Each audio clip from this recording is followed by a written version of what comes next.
ఇప్పుడు తెలంగాణ గవర్నమెంట్ ఏం చేస్తూ ఉందంటే ఏ ప్రభుత్వమైనా తెలివిగా వివరిస్తూ ఉన్నారు. ఎట్లా అంటే అక్కడ పోమనడు, ఇక్కడ వద్దనడు. తెలివిగా రాజకీయ ఓట్ల కోసం ఈరోజు అలా ఎన్ని ఉన్నాయండి ఓట్లు? అసలు ఓట్లు ఉన్నాయా? నేను ప్రశ్నిస్తా ఉన్నా, ఓట్లు ఉన్నాయా? ఇలా మార్వాడీలో ఎన్ని ఓట్లు ఉన్నాయండి తెలంగాణలో? తిప్పి తిప్పి కొడితే అక్కడక్కడ ఉంటే ఇప్పుడు ఈ మధ్య కాలంలో ఓటు అప్లై చేసుకుంటే మా అంటే ఒక 40,000-50,000 ఉండొచ్చు, అంతకు కూడా తక్కువ ఉండొచ్చు. ఆ ఓట్లు లేదు, వాళ్ళు ఎక్కడికి వెళ్ళి వస్తున్నారో తెలియదు, ఏ రాష్ట్రంకి వెళ్ళి వస్తున్నారో తెలియదు. ఇక్కడ వచ్చినప్పుడు వీళ్ళు దద్దమ్మలు ఏం చేస్తున్నారండి? వీళ్ళు దద్దమ్మలు ఏం చేస్తూ ఉన్నారు? ఈ పరిపాలన చేసే ప్రభుత్వాలు ఏం చేస్తూ ఉన్నాయి? ఆడు వచ్చి దుకాణం పెట్టి ఓపెన్ చేసి వీడపోతాడు, కట్ చేస్తాడు. పెత్తనం చేయనికి పోయి ఏదో రిబ్బన్ కట్ చేస్తాడు, అంత వాడు అంత దోసుకుంటాడు. తర్వాత మనోళ్ళంతా చిన్న చిన్న వ్యాపారులంతా బికారిగాలు అవుతారు. కాబట్టి ప్రభుత్వాలు కూడా మీరు ఓరు వైపు ఉన్నారు? ఇక్కడ 3 కోట్ల వైపు ఉన్నారా, లేకపోతే 30,000 వైపు ఉన్నారా? కాబట్టి ఈ ఓట్ల రాజకీయాలను మేము ఖచ్చితంగా చైతన్యం చేస్తాం. ఇక్కడ రాజకీయాలను కూడా మేము మా యువత కూడా అబ్జర్వేషన్ చేస్తూ ఉంది. కాబట్టి వచ్చిన తెలంగాణలో ఇలా కంపెనీలు కూడా అనేక కంపెనీలు కూడా విస్తరిస్తూ ఉన్నాయి. ఇలా ఇక్కడ ఒకటి జీతం ఎక్కువ అడుగుతాడని చెప్పేసి ఎక్కడో తీసుకొచ్చి ఆయన చేపిస్తున్నారు. వాడంతా కుమ్మక్కై మంచిగా ఇక్కడ కంపెనీ పెట్టుకుంటాడు, ఇక్కడ స్థలం మనదే, ఇక్కడ ట్రాన్స్పోర్ట్స్ మనదే, అన్నీ మనదే.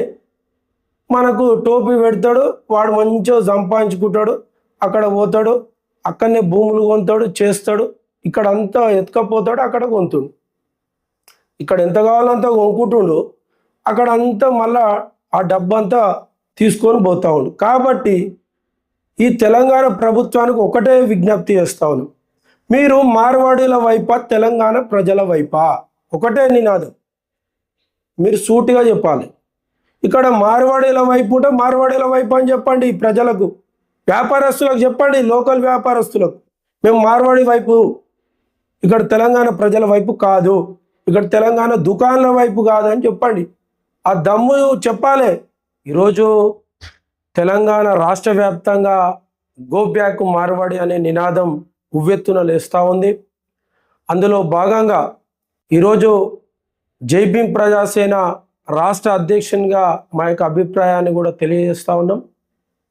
ఈరోజు తెలంగాణ షాము మరి గో బ్యాక్ నినాదాన్ని ఎత్తుకుంటూ హైదరాబాద్లో జరిగిన దళితులపైన జరిగిన దాడి తీవ్రంగా యావత్తు బీసీలను కానీ దళితులను కానీ ఈ మార్వాడి పెట్టుబడిదారులు ఈ తెలంగాణ రాష్ట్రానికి వచ్చి ఒక పెట్టుబడి చేసుకొని బతకనికి వచ్చి ఈరోజు దళితులని ఇక్కడ ఉన్న ప్రజలని కొట్టడం ఎవడిచ్చిండండి వీళ్ళకి ఇంత హక్కు?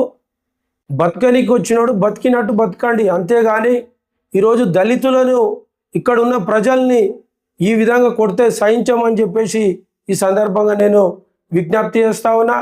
అదేవిధంగా తెలంగాణ రాష్ట్రం ఎట్లా ఏర్పడ్డది?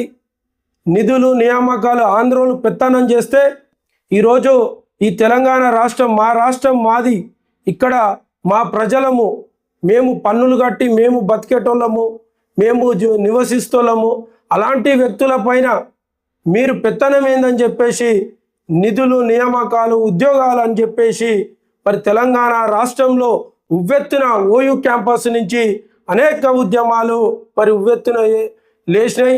ఆర్టికల్ 3 ప్రకారం తెలంగాణ రాష్ట్రం ఏర్పడ్డది. అలాంటి తరిమి కొట్టిన గడ్డ తెలంగాణ గడ్డ.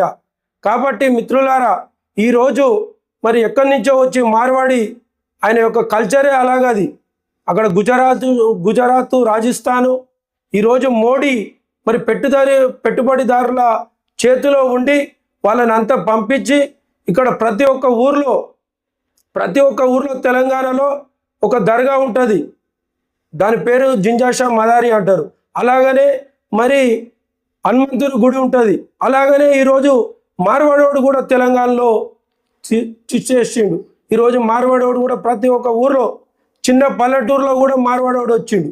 ఈ మార్వాడోడు వచ్చి ఏం చేస్తూ ఉండంటే ఇక్కడ ఉన్న మన యొక్క దుకాణాలలో ఉన్న వేరే వాళ్ళ ఇప్పుడు మనము చిన్న బీసీలను కానీ దళితులను కానీ వేరే మన యొక్క కోమటోళ్ళు కానీ దుకాణాలు పెట్టుకుంటే ఈ మార్వాడోడు వచ్చేసి మంచిగా సోక్ షాపుగా తయారు చేసి అక్కడ ఫస్ట్ ₹1 తక్కువిస్తాడు. అంత ప్రజలంతా మొత్తము వాని వైపు లాక్కుంటాడు. తర్వాత రేట్లు పెంచుతాడు. రకరకాలుగా చేసి వాడు మొత్తం ఆధీనం చేసుకొని ఈరోజు ఈ తెలంగాణ రాష్ట్రాన్ని మొత్తము ఈ పెట్టుబడిదారుడు వచ్చి అనేక ఇబ్బందులు పెడుతూ మరి చిన్న చిన్న వ్యాపారాలను మరి ఎంత ఇబ్బంది చేస్తుండ అనేది మనం ప్రతి ఒక్కరం అర్థం చేసుకోవాలి. నేను పూర్తిగా తెలంగాణ శ్యాముకు నేను పూర్తిగా మద్దతు ప్రకటిస్తా ఉన్నా. ఈ ఉద్యమము ఖచ్చితంగా ఉవ్వెత్తున లేస్తుంది. ఈ ఉద్యమంలో మేము కూడా భాగస్వాములం అవుతాము.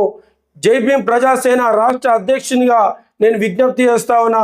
తెలంగాణలో ఉన్న బీసీలు కానీ దళితులు కానీ అనేక వర్గాలు పీడిత వర్గాలు ఈ తెలంగాణ రాష్ట్రం ఎట్లా ఏర్పడ్డది?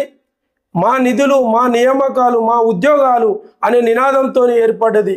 ఎవడెవడో వచ్చి ఇక్కడ ఉద్యోగాలను మొత్తం కుల్లగొడతా ఉన్నారు. పెట్టుబడిదారుడు ఫస్ట్ వస్తుండు, పెట్టుబడి పెడుతుండు, వాని మనుషులను తీసుకొస్తుండు, ఇక్కడ రాజకీయం చేస్తుండు. ఇలా బండి సంజయ్ కుమార్ కూడా అంటుండు, ఏమన్నా రాజకీయం చేస్తూ ఉన్నారు వాళ్ళు? రేపు చేస్తారు, రేపు ఖచ్చితంగా చేస్తారు. ఈరోజు కొట్టినోడు రేపు రాజకీయం చేయడాన్ని నువ్వు రాసిస్తావా? బండి సంజయ్ నువ్వు రాసిస్తావా? కాబట్టి ఖచ్చితంగా రేపు తెలంగాణ రాజకీయాలలో కూడా మార్వాడీలు పెత్తనం చేయబోతా ఉన్నారు. కాబట్టి మిత్రులారా, తస్మాత్ జాగ్రత్త. ప్రతి ఒక్కరు మీరు అబ్జర్వేషన్ చేయండి. ఊరున కదిలి రండి. చిన్న చిన్న వ్యాపారస్తులు, మరి సాలలు కానీ అనేక కులాలు కానీ మరి కోమటోళ్ళు కానీ అందరూ మా వైపున ఉన్నారు. తెలంగాణ అంతా ఏకమైతా ఉన్నాం. దళితులు, బీసీలు, మైనార్టీలు అందరూ ఏకమైతా ఉన్నాం.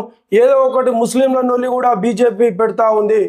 ఈ తెలంగాణ రాష్ట్రంలో హైదరాబాద్ ప్రాంతంలో అంతా ముస్లిమ్స్ చేస్తూ ఉన్నారని చెప్తా ఉన్నారు. మరి వాళ్ళని ఎవడు రామన్నాడు? ఎవడు చేయాలి? ఇది కేంద్ర ప్రభుత్వం చేతిలో ఉంది. ఏ దేశంకి వెళ్ళి వస్తుండు, ఏ రాష్ట్రంకి వెళ్ళి వస్తుండు? ప్రభుత్వం మీ చేతిలో ఉంది. కేంద్ర ప్రభుత్వం మీ చేతిలో ఉంది. బీజేపీ చేతిలో ఉంది. ఈ బీజేపీ ఏ సమాధానం చెప్పొస్తుంది ఈరోజు అనేది ఒకసారి ఆలోచన చేయాలి. రాజకీయాలు చేయకండి. ఇక్కడ తెలంగాణలో పరిపాలన సక్రమంగా చేయండి. ఈరోజు భారత రాజ్యాంగం ప్రకారం ప్రతి ఒక్కరు వ్యాపారం చేసుకోవచ్చు. ఆ చట్టాలన్నీ తెలియజేస్తూ ఉన్నాయి. కానీ ఇక్కడ పెత్తనం చేయకండి, ఇక్కడ ఆధిపత్యం చెలాయించకండి. వచ్చినోడు వచ్చినట్టు బతకండి. ఆధిపత్యం చేసి మా పైన దాడులు చేస్తే సహించమని చెప్పేసి ఈ సందర్భంగా తెలియజేస్తా ఉన్నా. మార్వాడీలను కూడా ఇక్కడ ఉన్న కల్చర్ మొత్తము దేశమంతా ఒక కల్చర్గా ఇక్కడ చేస్తూ ఉన్నారు. ఈ కల్చర్ మొత్తం ఏదో ఒక ఆవులను తెచ్చి ఇది తెచ్చి అది తెచ్చి రకరకాలుగా ఏదో ఇక్కడ ప్రతి ఒక్కడు చికెన్ తింటాడు, మటన్ తింటాడు, కళ్ళు తాగుతాడు. ఈ కల్చర్ అంతా మాది వేరు, మా సంస్కృతి వేరు. మీదో ఏదో ఒకటి రుద్ది నరాలలో ఈ యొక్క సంస్కృతిని తీసుకొచ్చి ఇక్కడ ఏదో పూజలు అది రథాలు అది ఇది చేసి లాస్ట్కు మా ప్రజల్ని ఇక్కడ డైవర్ట్ చేస్తూ ఉన్నారు. మా యొక్క సంస్కృతిని మొత్తము బతుకమ్మ కానీ బోనాలు కానీ రకరకాల భిన్నమైన సంస్కృతి ఉన్న రాష్ట్రం తెలంగాణ రాష్ట్రం. ఇక్కడ ఎవరి నచ్చినట్టు వాళ్ళు చేస్తారు. ఇలా మార్వాడీసు బోనం ఎత్తుకుంటారా? మోహరం పీర్ల పండుగ చేస్తారా? చెప్పండి. మీరు ఒక మోహరం చేయండి, ఒక బతుకమ్మ చేయండి, ఓ బోనం ఎత్తుకోండి. ఇవన్నీ చేస్తారా? మీరు చెయ్యరు. ఏదో దేవుని చెప్పేసి హర రమ అన్నట్టు ఏదో ఒకటి చేసి మసిపూసి మారడికాయ చేసి వ్యాపారం చేయనీకి వచ్చినారు మీరు. మీ వ్యాపారము ఇక్కడ నడవదు. మీ వ్యాపారం ఇక్కడ కథం బందు. మా వాళ్ళంతా చైతన్యమైనరు. ప్రతి ఊరు నుంచి మీ పెత్తనం నడవదు. కాబట్టి మిత్రులారా, ఖచ్చితంగా మార్వాడు గో బ్యాక్ అనే నినాదం ఖచ్చితంగా ఉవ్వెత్తున లేస్తుంది. ఇక్కడ మన దళితులు కానీ బీసీలు కానీ మైనార్టీలు కానీ మా వర్గ ప్రజలకు రాజాధికారం కావాలి. మా యొక్క ఓట్లు మేము వేసుకోవాలి. మా పరిపాలన మేము చేయాలి. మా వ్యాపారాలు మేము చేసుకోవాలి. అంతేగాని మీరు వచ్చేసి మార్వాడీలు వచ్చేసి మోడీ సర్కార్ వచ్చేసి ఈ విధంగా చేస్తే మాత్రం సహించమని చెప్పేసి ఈ సందర్భంగా తెలియజేస్తూ ముగిస్తా ఉన్నా.